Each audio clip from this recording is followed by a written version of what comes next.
What if I told you that the behaviors people call weird or antisocial are actually signs of extraordinary psychological evolution? Stay with me, because what Carl Jung discovered about empaths will validate every strange thing you've ever done that others couldn't understand. Carl Jung said that what society calls abnormal is often simply advanced. And nowhere is this more evident than in the misunderstood behaviors of true empaths. You see, people judge what they don't comprehend. But Jung's research revealed something far more profound and, frankly, absolutely mind-blowing. Here are 7 strange behaviors that only empaths will recognize in themselves. And trust me, by the end of this, you'll never apologize for being different again. Behavior 1. Vanishing without explanation. According to Carl Jung, empaths experience what he called energetic overwhelm in ways others simply cannot comprehend. You'll be at a party surrounded by people, seemingly fine. Then suddenly you need to leave. Not in 5 minutes, right now, no goodbyes, no explanations, just gone. People call this rude. Jung called it survival. Here's what's actually happening, and it will blow your mind. Carl Jung discovered that empaths absorb emotional data from everyone around them simultaneously. While others process their own feelings, empaths are processing the room's collective emotional state, the unspoken tensions, the hidden sadness behind smiles, the anger disguised as jokes. This creates what Jung termed psychic saturation. It's not that you don't want to stay, it's that staying 1 more minute feels like drowning, so you vanish, and you feel guilty about it. But Jung understood this isn't antisocial behavior, it's emergency self-preservation.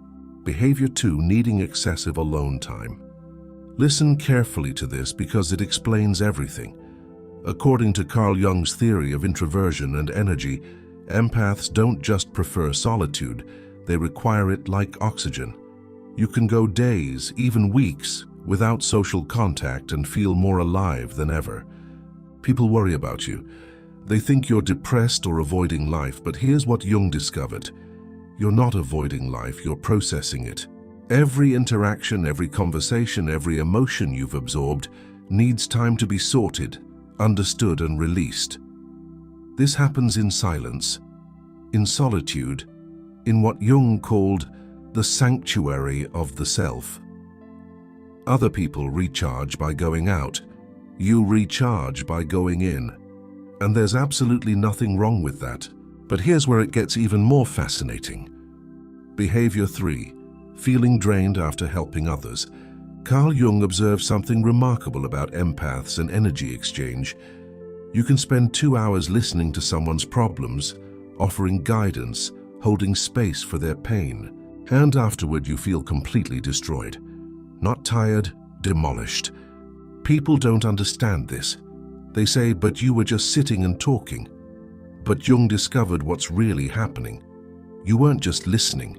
You were absorbing their emotional burden, transmuting their pain, carrying their shadow temporarily so they could feel lighter. This is what Jung called psychological labor. And it's the most exhausting work that exists. The empath doesn't just hear about suffering. They feel it, process it, metabolize it. And this takes enormous energy that others simply cannot comprehend. Behavior 4. Canceling plans at the last minute. Here's a behavior that makes empaths seem unreliable. But Carl Jung would tell you it's actually profound self-awareness. You make plans when you feel good. But when the day arrives, you suddenly know with absolute certainty that you cannot go. The thought of it fills you with dread. According to Carl Jung's research on intuition, empaths have access to what he called the deeper knowing. You're not flaky. You're reading energy patterns that others miss. You sense that the gathering will be draining, that certain people will be there who deplete you, that your system needs rest more than it needs socialization. Jung discovered that ignoring these intuitive hits always results in regret. The empath who forces themselves to go anyway ends up completely drained, proving their initial instinct was correct. This isn't unreliability, it's what Jung termed authentic responsiveness to internal guidance. Behavior 5. Physically feeling others' emotions. This is where people really think you're strange, but Carl Jung understood this completely.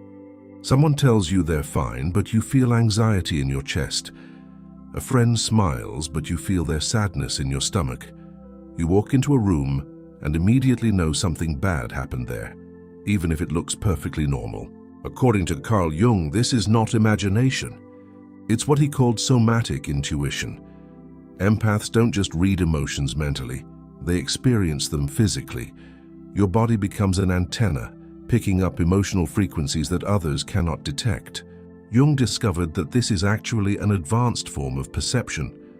While others rely on words and facial expressions, you're reading the energetic field itself, the emotional truth that exists beneath the surface performance. And your body translates this into physical sensation. This is why you can't be lied to successfully. Your body knows before your mind does. Behavior 6. Avoiding crowded places. Here's what people don't understand, but Carl Jung explained perfectly. Empaths in crowded places aren't just dealing with noise and physical proximity. They're dealing with what Jung called collective emotional bombardment. The mall, the concert, the busy restaurant. You're not just experiencing your own feelings. You're picking up anxiety from that person, anger from that couple arguing, sadness from that stranger, stress from that overwhelmed parent. It's like trying to have a conversation while 100 radios play different stations simultaneously. According to Carl Jung's research, this creates what he termed sensory emotional overload. It's not that you don't like people, it's that being around too many people at once creates a noise in your psyche that others simply don't experience. So you avoid crowds, and people call you antisocial, but Jung knew better. He called you self-protective. Behavior 7, cutting people off completely. This is the behavior that shocks people most. But Carl Jung would say it's the empath's ultimate act of psychological maturity. You'll give someone endless chances, forgive repeatedly, see their potential, believe in their growth. Then one day you're done. Completely. Forever. No anger, no explanation, no looking back, just finished. Here's what's actually happening, and it's profound.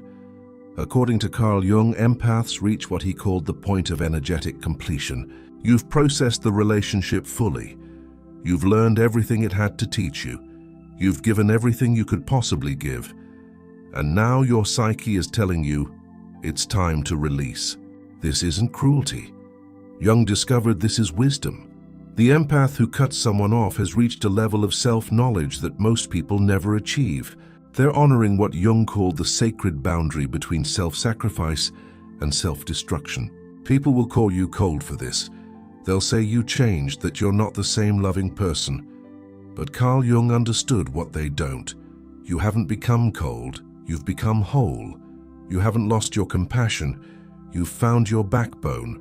And this, according to Jung, is the highest form of emotional intelligence. Here's what Carl Jung wanted every empath to know. These behaviors that make you feel weird, that make others judge you, that make you question yourself, they're not problems, they're proof. Proof that you're operating at a psychological frequency most people will never reach. You vanish because you honor your limits. You need solitude because you process deeply. You feel drained because you give authentically.